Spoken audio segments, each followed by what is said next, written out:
Entonces, claro, la pirámide invertida se aplica a los siguientes géneros periodísticos. Bueno, en este caso vendría a ser un subgénero periodístico, ¿no? La noticia. Muy bien. En la número 2 dice, marca con una X la alternativa que muestra el orden de la información en una noticia. A ver, Melanie, en este número 2, ¿qué marcaste? ¿Qué letra? La letra A. Letra A.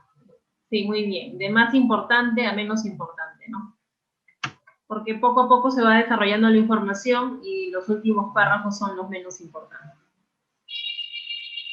En la letra, perdón, el número 3, marca con una X las alternativas que muestran objetivos. En el número 2, ¿por qué no puede ser la D? ¿Por qué no puede ser la D? D de dedo?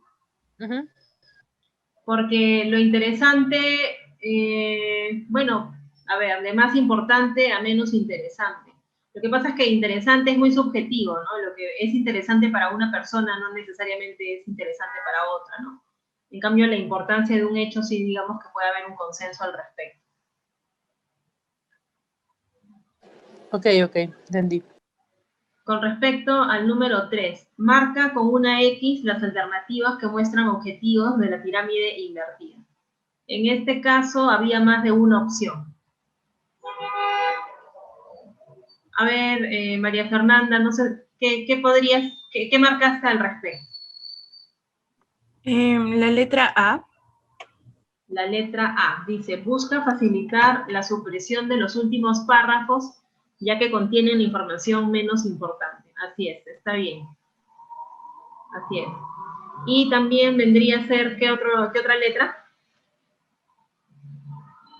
La letra D. Exacto, la letra D. Busca informar al receptor desde un principio de los aspectos fundamentales de la noticia. Eso con respecto a la pirámide invertida. Ahora, en la número 4, marca con una X la respuesta a la siguiente pregunta. ¿Cuál es el núcleo de la noticia? La E. Letra E, el lead, ¿verdad? Porque en el lead es que se responden a las preguntas básicas del periodismo. Y precisamente sobre el lead, dice, con el lead el periodista busca que en esta opción hay, en este número 5 hay varias opciones que se pueden marcar. ¿Cuál consideran que es la respuesta? O las respuestas. La E. La letra E, sí, esta es una de las respuestas. La A. La E, presentar los datos más importantes de su texto, así es. La letra A, una entrada llamativa, sí, también. ¿Y cuál más? La B. ¿Cuál? La B. B, exacto. Es muy parecida a la A, ¿no? También se busca llamar la atención del lector. Bueno, el número 6 era un regalo prácticamente. Estas son las 6 preguntas básicas del periodismo. ¿Cuál es la respuesta? ¿A o B? ¿Cuál me dijeron? La A. La A, muy bien. ¿Qué, quién, dónde, cuándo, por qué y cómo? En la número 7 dice, es necesario responder las siguientes preguntas en el libro. Se podía marcar varias. Todas. Sí, es cierto, en verdad todas eran la respuesta. Bueno, no necesariamente siempre, ¿no? Porque en algunos textos podría resultar demasiado engorroso leer las respuestas a todas estas preguntas, pero hay algunos en los que sí se cumple, ¿no? Entonces, en la medida de lo posible, sí se responde a estas preguntas en el lead. El lead está en la siguiente parte de la noticia, número 8. ¿En qué parte está? ¿Cómo, Antonio, cómo dices? En la letra B. Primer párrafo, exacto. Muy bien. Es el primer párrafo, ahí está lo más importante. Ya las últimas, a ver, número 9. La estructura de la noticia se llama pirámide invertida porque En este caso hay dos opciones. A, B. B, ¿no? Se asemeja a una pirámide de cabeza. ¿Y cuál más? B. B y D de dedo. Ujú. La información más importante va primero y luego va descendiendo a la menos importante. Ahora, con respecto a la pregunta número 10. Bueno, dice, la pregunta ¿qué nos ayuda a conocer? Acá solamente hay una respuesta. ¿Cuál sería la respuesta? ¿Qué estaba haciendo el periodista que redactó la nota? La D. La D, exacto. Muy bien. Los hechos sucedidos, ¿no? Entonces esas serían las respuestas a las preguntas del...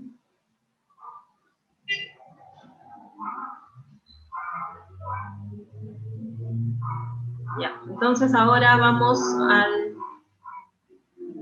las diapositivas del tema de hoy. Hoy día vamos a ver lo relacionado a las técnicas de la redacción periodística.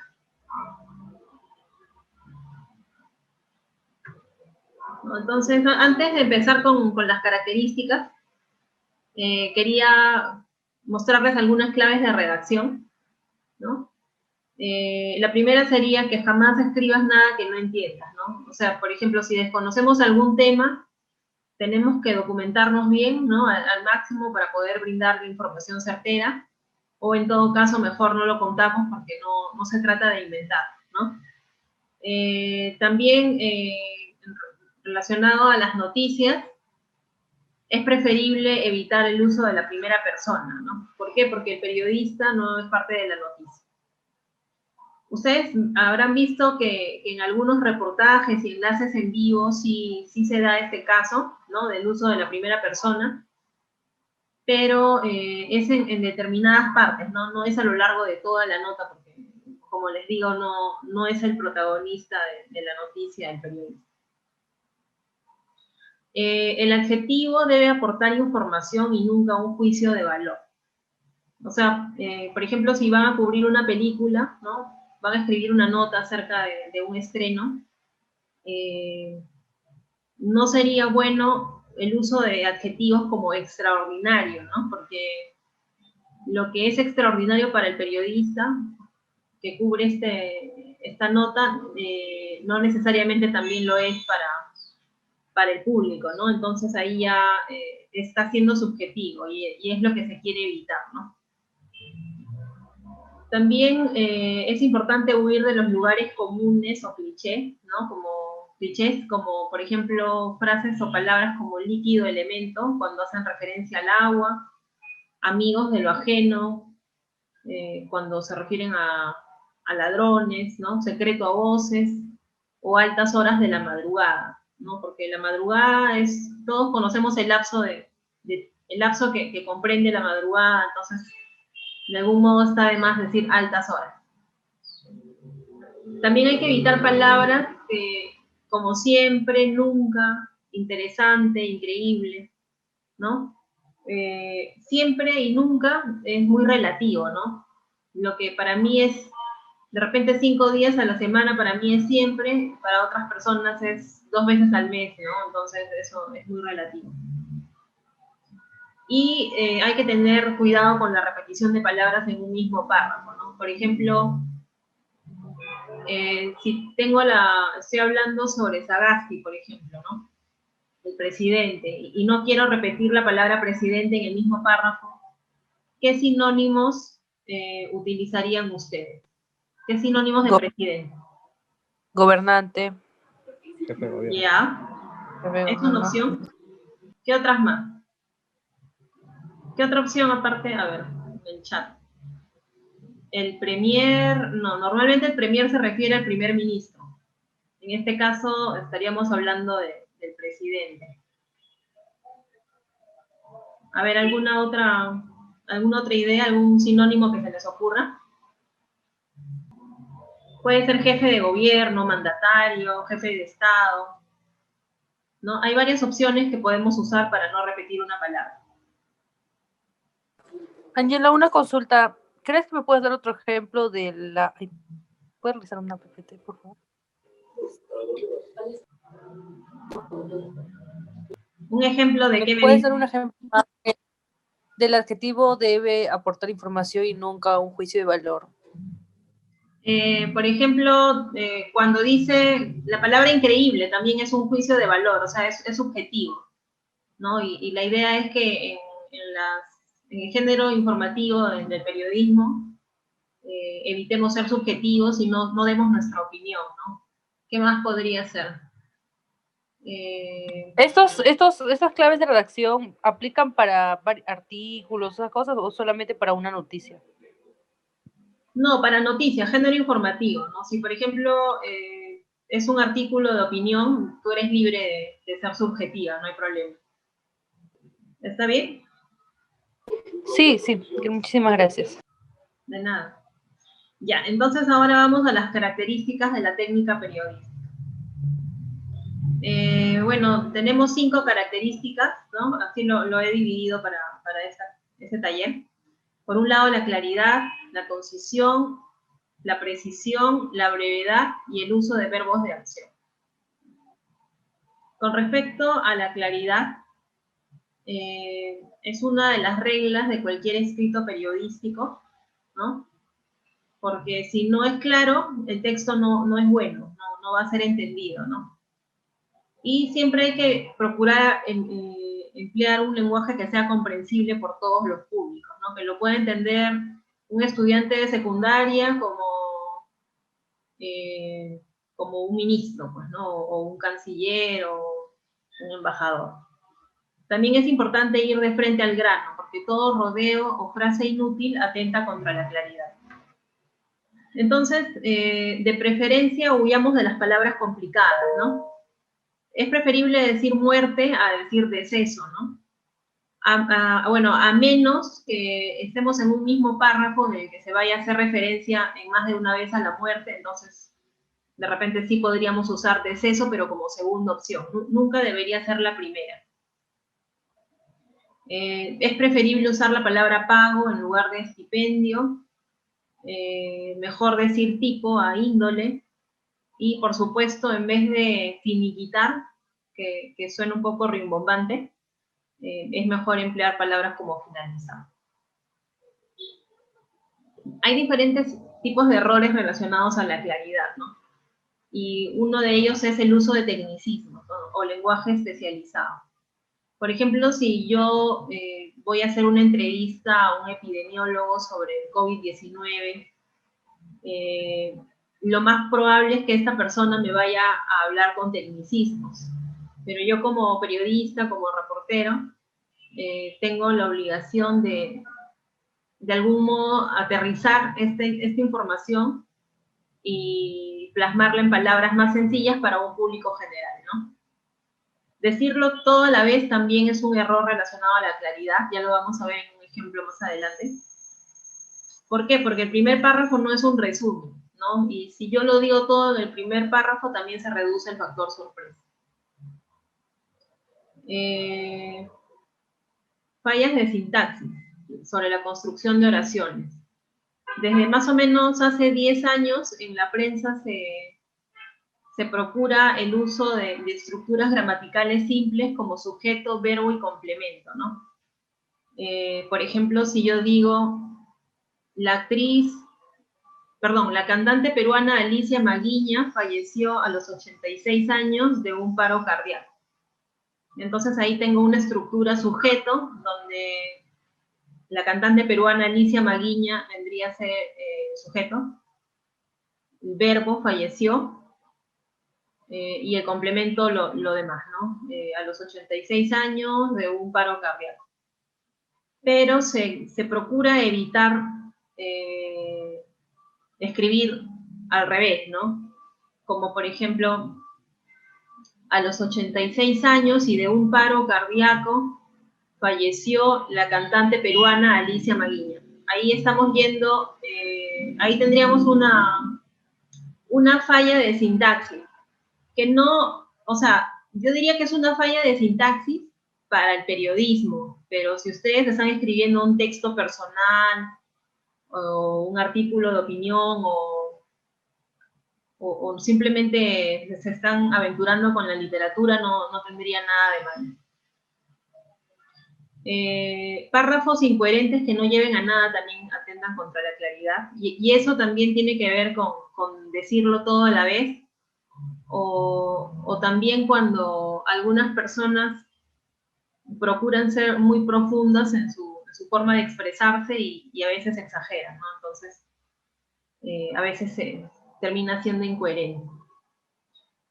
Por otro lado, también es un atentado a la claridad el abuso de oraciones subordinadas, que significa, las oraciones subordinadas son oraciones que están dentro de otras oraciones a modo de aclaración, ¿no? Por ejemplo, podría ser, si yo quiero decir, la ministra dio las directivas. A ver, ¿cómo podría ser? La ministra ofreció una conferencia de prensa, ¿no? Esa sería mi oración principal. Pero una oración, un conjunto de oraciones subordinadas podría ser: la ministra, que el día anterior había dicho que no iba a manifestarse públicamente a causa del incidente con el político tal, ofreció una conferencia de prensa, ¿no? Entonces ahí estoy metiendo oraciones dentro de otras oraciones. A ver, entonces ahora estamos, a ver, Melanie, Antonio, María Fernanda y Romy, pero veo que Romy no tiene audio, entonces justo tengo 3 notas sobre el mismo tema que quiero que las analicemos. Entonces, a ver, Melanie lee la primera, Antonio la segunda y María Fernanda la tercera. Empezamos con Melanie.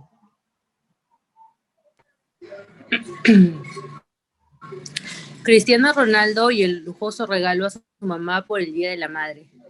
Cada vez que Cristiano Ronaldo habla de su madre, no tiene límites, y eso se volvió a plasmar al celebrar el Día de la Madre en Portugal, fecha en el que el astro del fútbol mundial le dedicó frases emotivas y le dio un lujoso regalo de forma de un auto GLC Coupé de Mercedes-Benz valorizado en 100.000 euros.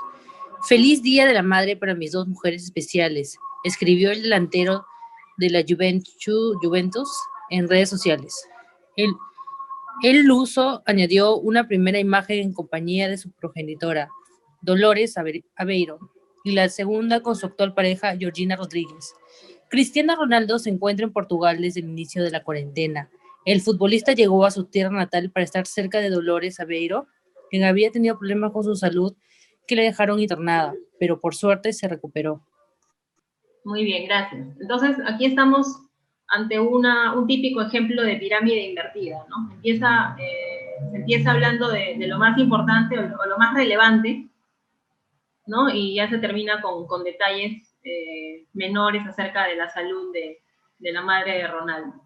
Pero quiero que nos fijemos en el lead, ¿no? Ese primer párrafo. ¿Cuántas líneas tiene ese párrafo? 4 líneas. 4. Son cuatro líneas de un párrafo extremadamente largo y que, definitivamente está atentando contra la claridad, ¿no? Porque está dando muchos datos que podrían podría estar toda esa información dividida al menos en 2 oraciones, ¿no? Y además está dando mucha información también.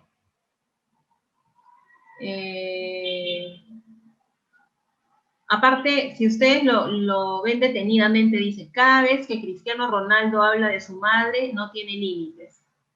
Ya, hasta ahí tenemos una oración. Pero ¿cómo se refiere esta forma de hablar sin límites de Ronaldo acerca de su madre? Con el regalo que le ofrece, ¿no? O sea, no hay una relación muy clara, ¿no? Aparte también hay errores de concordancia, por ejemplo, donde dice fecha en el que el astro del fútbol mundial. ¿Cuál es el error en esa parte? Fecha en el que el astro del fútbol mundial. Fecha en la que el astro. ¿Cómo dices? Fecha en la que el astro. Exacto, fecha en la que el astro, ¿no? ¿Por qué? Porque fecha es masculino o femenino. Femenino. La femenina. Es femenino, ¿no? La fecha. Entonces sería fecha en la que el astro del fútbol mundial. ¿No? Entonces, bueno, como les decía, acá se está diciendo prácticamente todo en un solo párrafo y en una sola oración, que es aún peor, ¿no? A ver, sigamos con el siguiente ejemplo que creo que corresponde a Antonio, ¿verdad?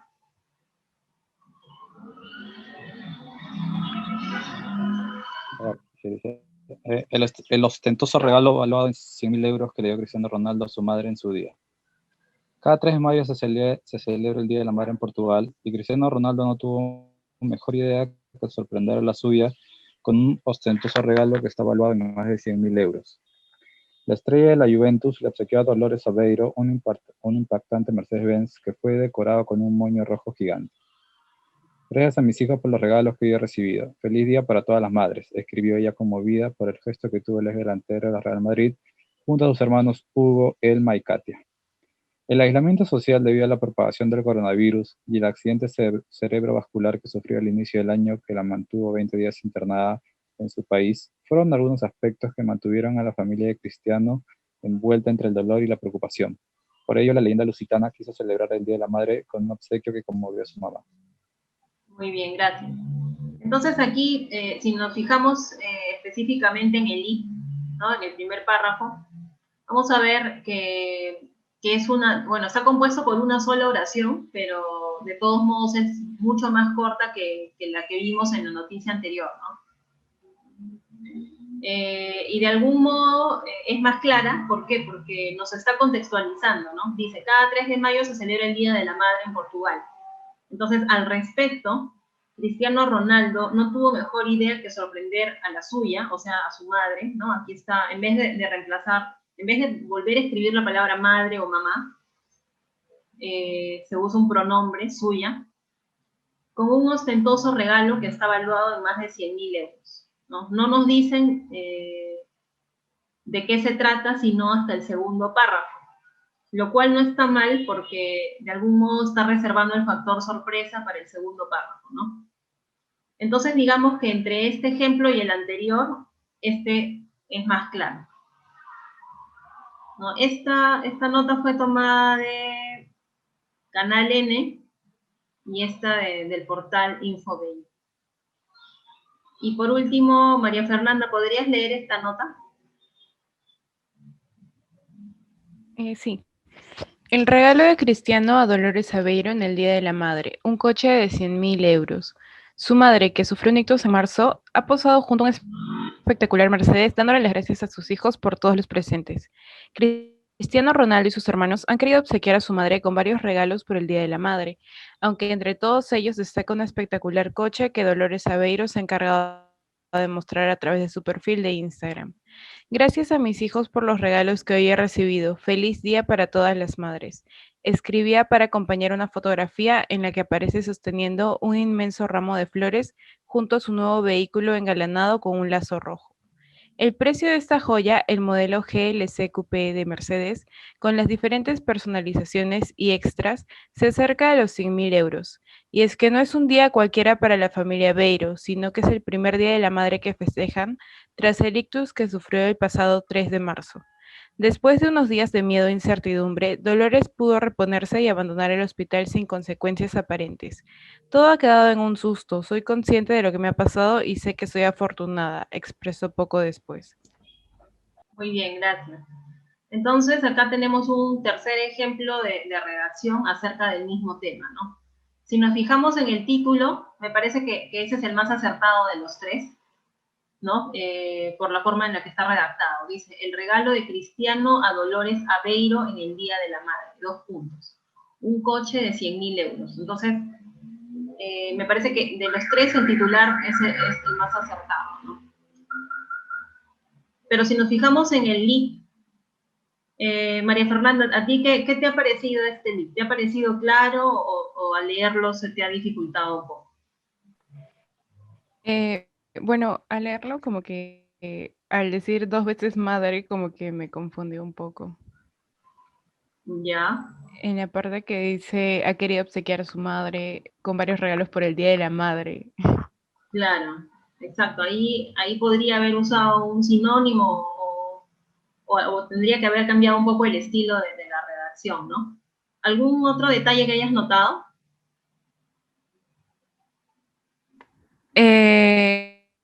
Bueno, fue un poco largo, me parece, el primer párrafo. Claro, el párrafo está dividido en dos oraciones, pero de todos modos son oraciones largas, ¿no? Entonces, esto podría verse, Claro.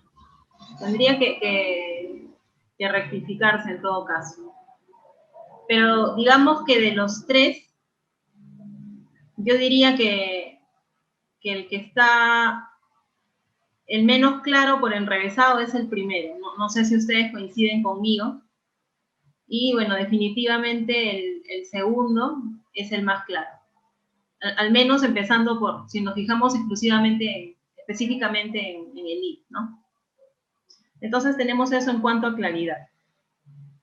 Si vamos a lo que es concisión, ¿no? La concisión es otra característica de la técnica periodística de redacción, ¿no? La concisión otorga fluidez y eficacia al mensaje, ¿no?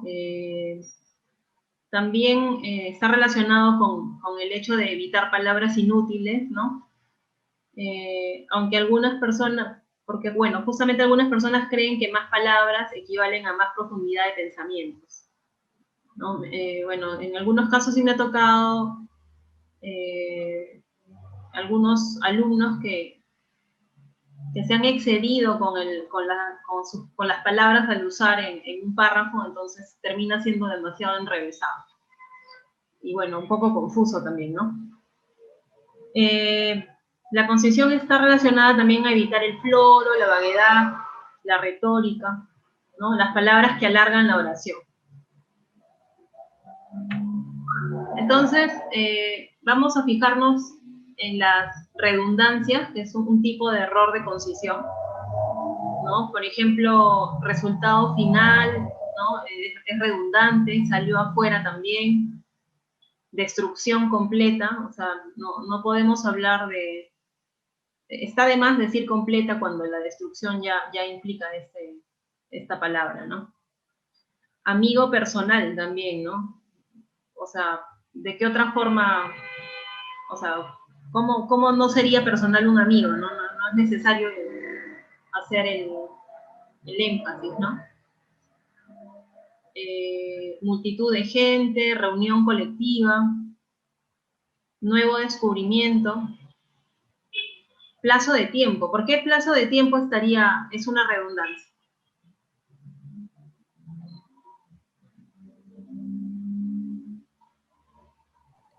Porque plazo se refiere a un tiempo debido. Claro, la palabra plazo ya implica tiempo, entonces está de más, ¿no? Totalmente rodeados, pequeño de tamaño, hábito personal también, ¿no? El hábito está relacionado a las personas. Y bueno, multas económicas, ¿por qué también sería redundante? Bueno, es redundante porque toda multa implica dinero de por medio, ¿no? Entonces está de más.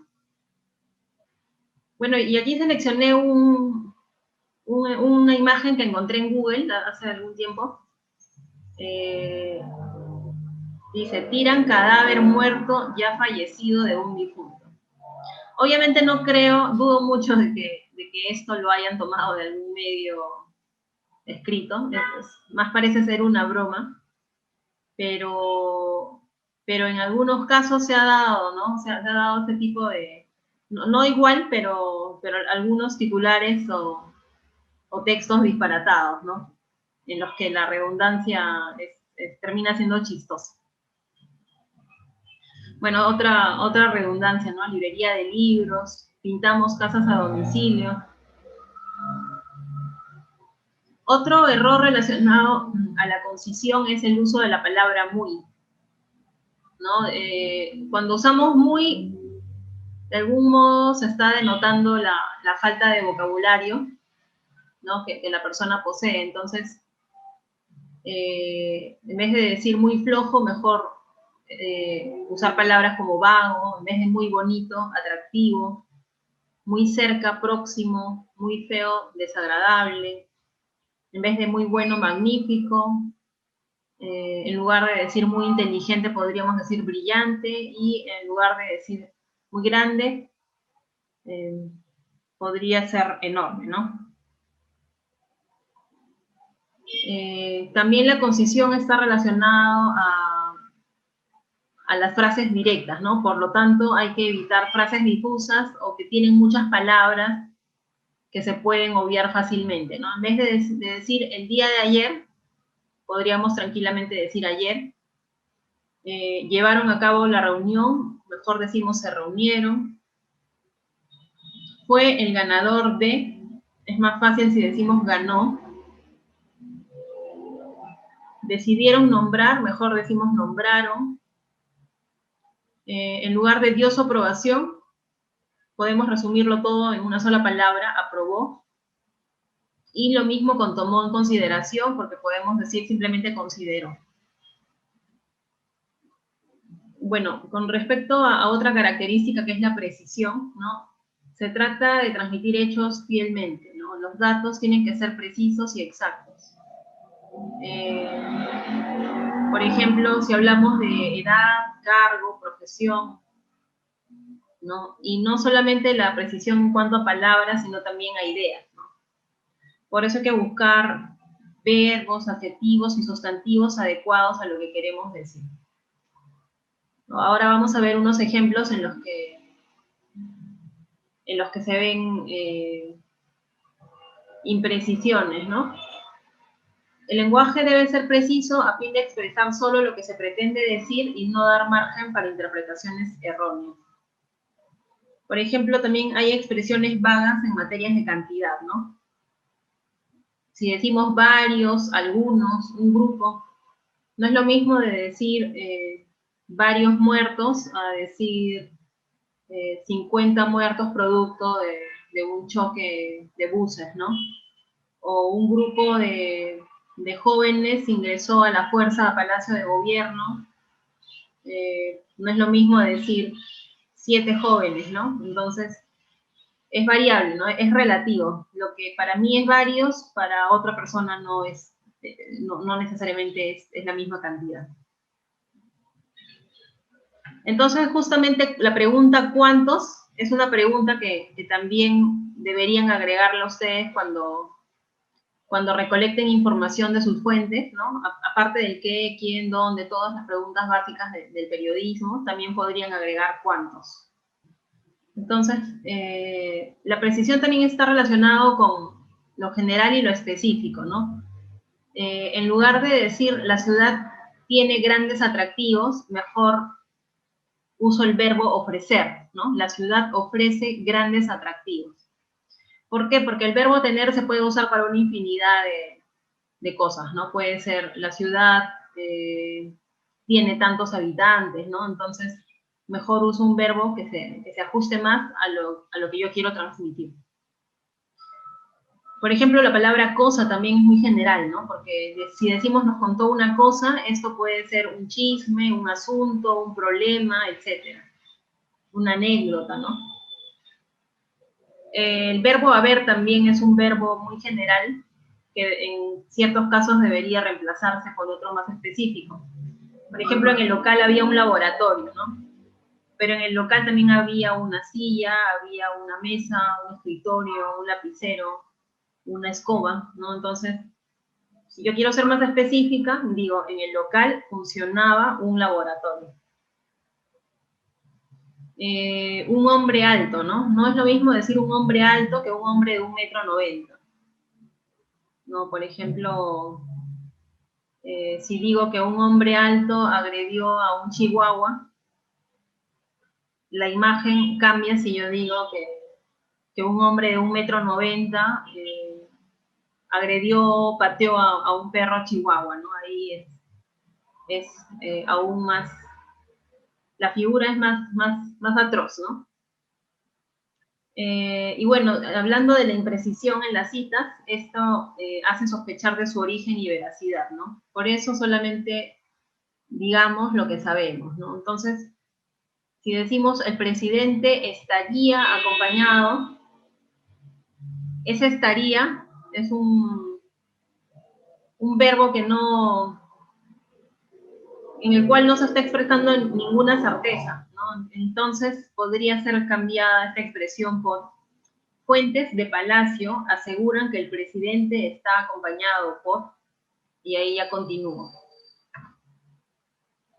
¿no? Hay errores de precisión, bueno, más errores, ¿no?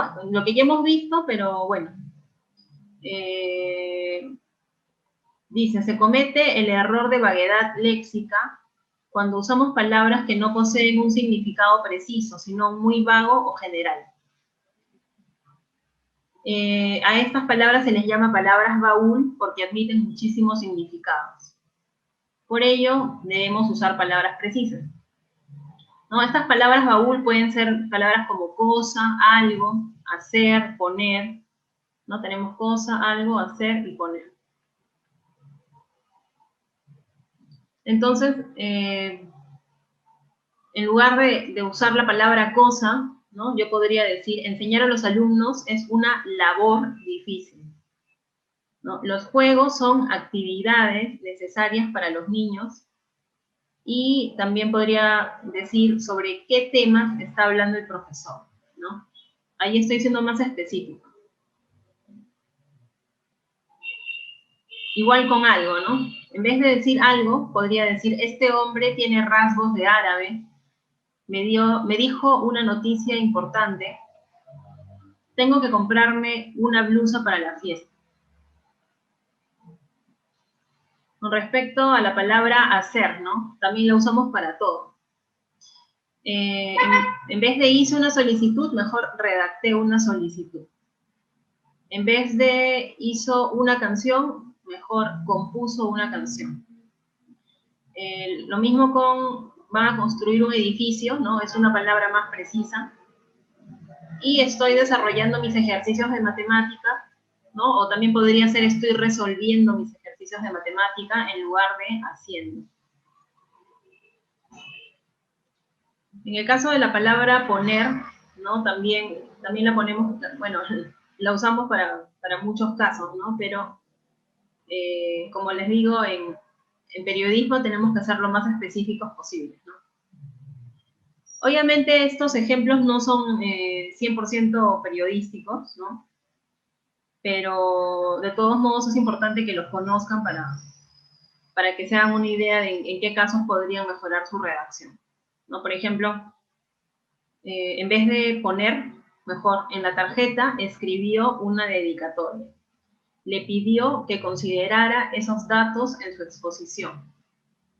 Deposité mi dinero en el banco, ¿no? Que no es lo mismo a poner, ¿no? Porque poner implica, de primera impresión, agarrar algo y colocarlo encima de alguna superficie, ¿no? La brevedad también es otra de las características, bueno, y en realidad está relacionada a todo lo que ya hemos estado conversando ahora, ¿no?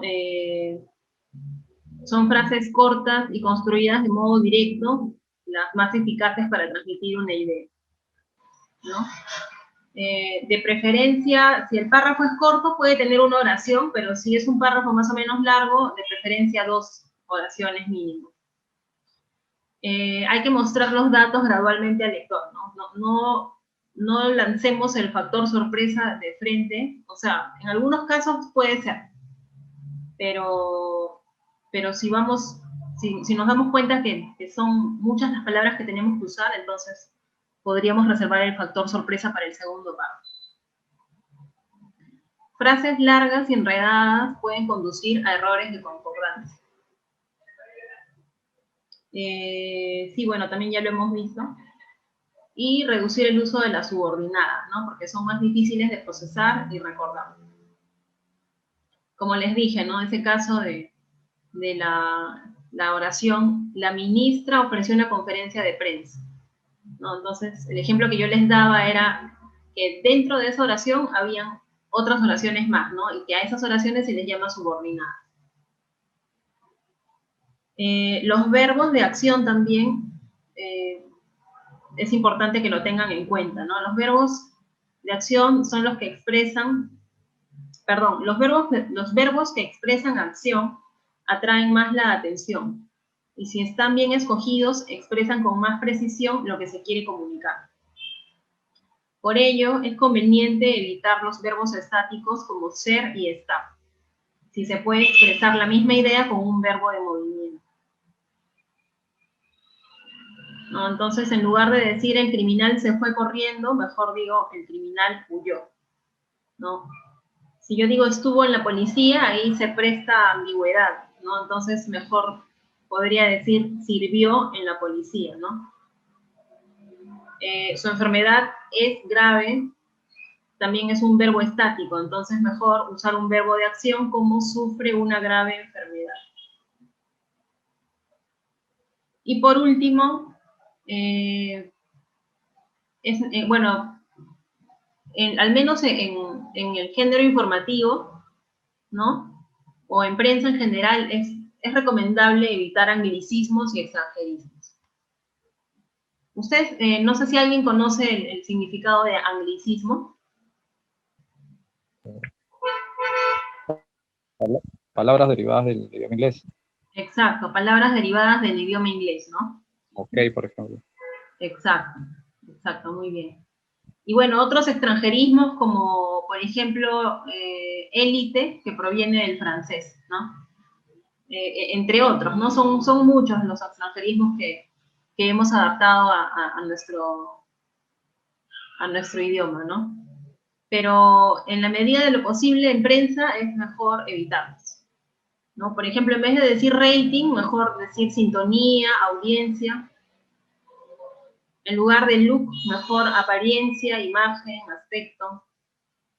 En lugar de rentar, mejor decir alquilar, arrendar, ¿no? Aunque arrendar es una palabra que casi no, se usa más en contratos, ¿no? Pero bueno, de todos modos está ahí para que la tengan en cuenta. En lugar de parquear, ¿no? Que viene de parking, mejor estacionar. Hobby, en vez de hobby, pasatiempo, afición, en vez de fashion, moda. Y por último, en lugar de stand, ¿no? Que, bueno, normalmente nos referimos a stands cuando hablamos de ferias o centros comerciales.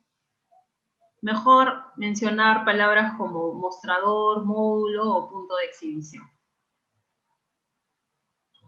Entonces, bueno, chicos, eso sería todo por hoy. No sé si les queda alguna duda de lo que les he explicado.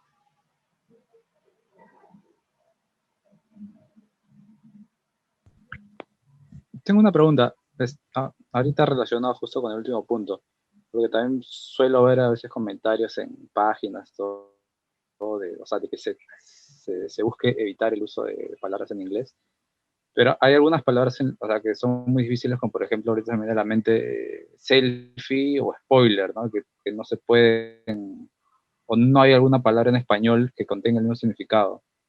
En ese caso sí se da o es posible el uso de la palabra en inglés, ¿no? Sí, lo que pasa es que hay extranjerismos que ya hemos adaptado prácticamente al español, ¿no? Incluso la Real Academia de la Lengua, el Diccionario de la Lengua Española, si ustedes lo buscan en internet, ahí pueden ver que ya hay ciertas palabras que son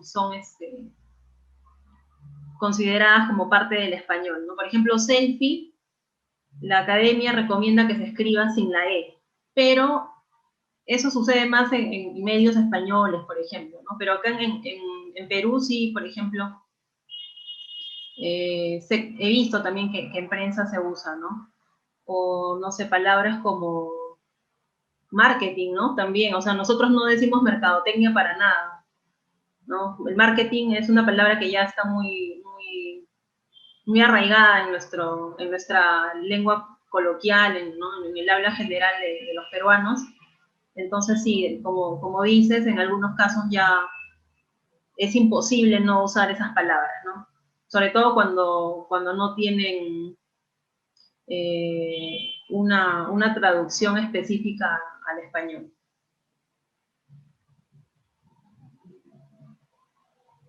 Ok, gracias. Bien, chicos, entonces, entre mañana y pasado les estoy pasando un nuevo trabajo. Y bueno, cualquier duda que tengan ya estamos conversando por WhatsApp o por correo electrónico.